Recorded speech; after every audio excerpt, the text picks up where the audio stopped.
With light steps, I make my way towards the pilot's seat, where Aya currently sits. Hey, Nico. Need something? Not particularly, no. My company is something special in itself, I guess.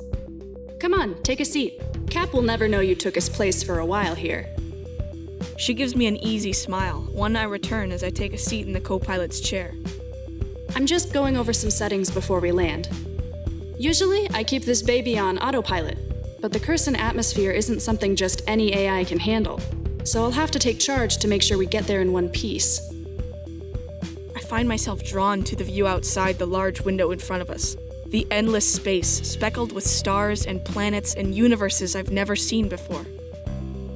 Have you visited a lot of places? In Celiota? And elsewhere? Aya turns her gaze outside, pursing her lips. As you already know, I didn't really travel much back in the day. Until I joined the Guard, all I'd ever known of Celiota had been Catalpha and Goldus. Ever since, I've visited pretty much everywhere in Celiota. Even Patulin. Well, from a distance, obviously. Never been outside of Celiota. Yet. She turns her head to face me again, throwing me an easy wink as she slides down a bit on her seat. Someday I will, and I'll even let you stow away on my ship, if you want to tag along. Her laughter is infectious. I can't help but join in at the honorable mention of my lovely nickname. Would I take her up on her offer if I had the chance? Drop everything and leave to brave other systems? I'm not sure, but it's an idea.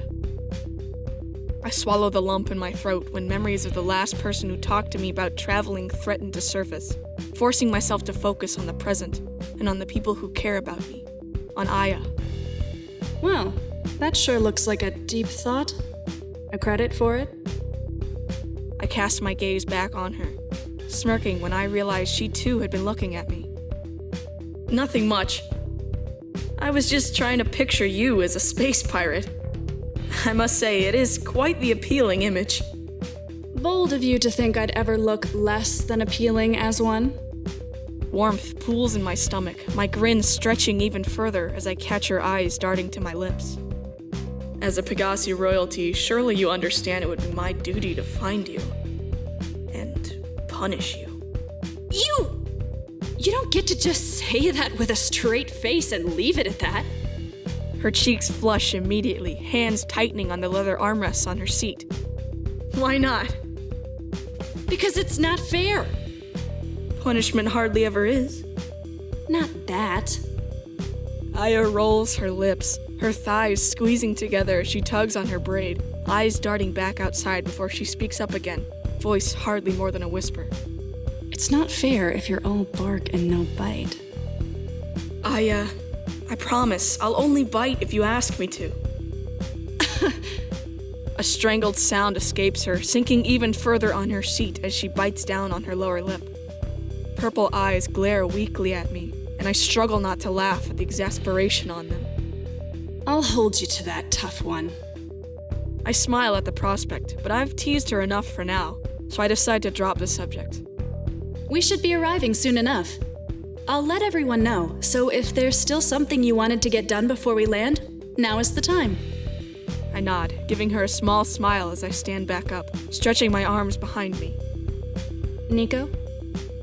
Yes? You're not alone, okay? What? You're not alone. With this... whatever this mess is. I know I don't come across as the most reliable person here, but I just wanted you to know that I, all of us, really, have your back. You don't have to go through this on your own. I nod, letting her words sink in and give me strength. I'm definitely starting to realize that. Thanks for coming to talk to me, Nico. We should do this again sometime. It's impossible not to return the warm smile she gives me. Thanks, Aya. I leave Aya on the bridge and head back to my room, pulling out the holopad Cauldron had given me and navigating the home screen.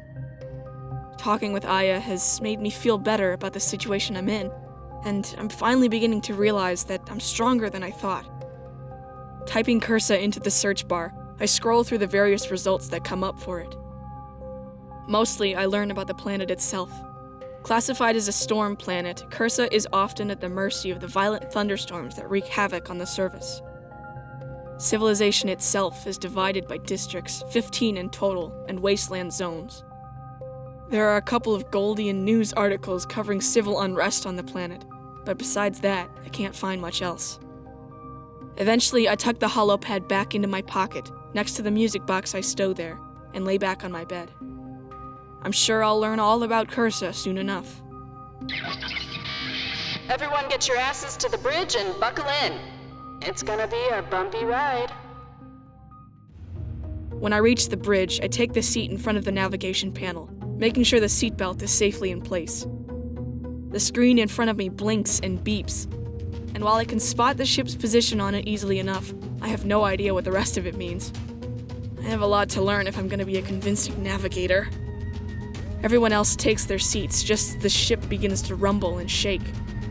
Sitting forward to get a better look, all I see outside the cockpit window is dark, gray cloud cover and frequent flashes of lightning. Rain lashes against the glass as Aya concentrates on our course, Cauldron co-piloting from the seat beside her. We need to descend quickly, or the storm will push us off course. Oh, I had no idea. Here I was taking a joyride through the storm for fun. You won't be making jokes when a bolt of lightning hits us and we go plummeting to our deaths. You won't be making jokes when a bolt of lightning hits us and we go plummeting to our deaths. Real mature, Aya. The two of them continue bickering as we descend through the clouds, the ship jolted every which way by the wind and rain. The lights flicker overhead, and a thundering crash rumbles through the ship. I grip the sides of my seat, thankful for the belt securing me in place as we're thrown from side to side. We pick up speed, shooting through the clouds faster and faster, Ayame's knuckles growing white from where she grips the thruster. We're gonna die, we're gonna die, we're gonna die! Shut up back there. I'm trying to concentrate on keeping you alive. Concentrate harder! I've too much to live for! With a final push, we break through the storm. Below us lays a sprawling city, barely visible through the layers of mist and fog that cover it. There are lights scattered here and there, but overall the place gives off the kind of darkness that makes my skin crawl. Bunker up ahead.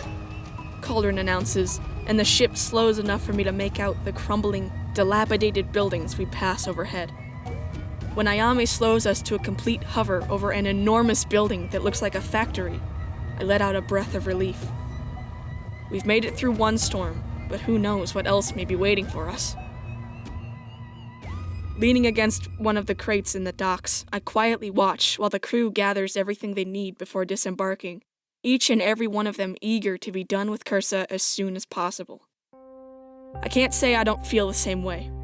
The tone of the crew is solemn, and there doesn't seem to be a single thing that makes the trip here worth it, besides the CD. Though I don't know how they expect to pay for that particular piece of tech. My pocket grows heavy as I weigh my options. I don't want to be a burden on this ship. I've been given a place, a position, and I intend to earn it. Curling my fingers around the small, catalphanite music box in my pocket, my confidence falters for a moment. The music box is a memento, the only piece of my past I have left, but I don't need it to remember. Not anymore. It's only a trinket, nothing more than a material possession, and one that could help us leave this planet sooner rather than later. I've told myself that I need to be strong, and in a way, it's helped me prepare for this moment. This music box will always be precious to me, but I've accepted that this is what I have to do. This is the first step towards taking control of my own life. I've got a plan. I just hope the crew will understand what I'm trying to do for them. Damon? I take my chance as the second-in-command strolls past me, an unreadable expression clouding his features. He seems half lost in thought when he turns to me, drowning in memories of this place I can't even begin to fathom. What? His voice is sharp as a razor, and I'm reminded of his plan to sell me out just the other day. But he's assured me I don't have to worry about that anymore, and I have no choice but to believe him. Well, what do you want from me? You don't always have to speak to me like that, you know. How about an apology for starters? His lips tilt into a self-satisfied smirk, though his eyes are still distant, like for once he's not even making an effort to get under my skin. Thing is, I'm not a fan of those. Would empty words of apology ease your royal heart?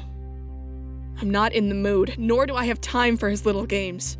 It's best we get down to business already, before the rest of the crew notices we're taking too long to follow them.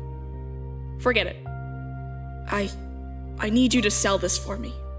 What? Taking the music box from my pocket, I grab Damon's wrist and place it in his palm, giving it one last look. He closes his fingers around the trinket, and I look away before my resolve falters. You sure? Yes. I know the crew said they didn't want me to sell it, but I want to. I'm tired of being just another mouth to feed on this ship, and of other people making my decisions for me. My whole life, I've been helpless, and I'm sick of it. I want to help, but I can't do it on my own. I don't know what had pushed me to open up to Damon of all people. Maybe it's knowing he won't judge me for it. I know he understands what it's like to want to take control of your own life. You're from Cursa, and you know things. I'd like you to sell it so we have enough money for the CD without jeopardizing supplies or anything. Please. I fix him with a determined look. I've made my decision, and I know it's the right thing to do. His face is still a mask, devoid of any expression, yet his eyes are finally focused, and it feels like this is the first time since we started talking that he is truly seeing me. Won't you do it? Won't you let go of my arm? Realizing that I hadn't let go of his wrist since I gave him the music box, I quickly do so when he points it out, giving him a tight-lipped smile as I straighten up. Well then, consider it done. He slips the music box into his pocket, and just like that, it's gone. A little piece of my heart shatters, but it's a small price to pay for my future. A short, quick nod of his head later, and he walks away. Not a single Your Highness snide remark. No joke. Something is truly off with Damon. I wonder if it's being on Cursa that has him like that, but I can't afford to think of that now. I watch him leave, pushing away the memories of the day Nerissa had given me the gift. Wherever she is, I hope she's proud of me for taking this first step. I know she would have done the same thing in my shoes. With renewed resolution, I raise my chin and prepare myself to face whatever comes next.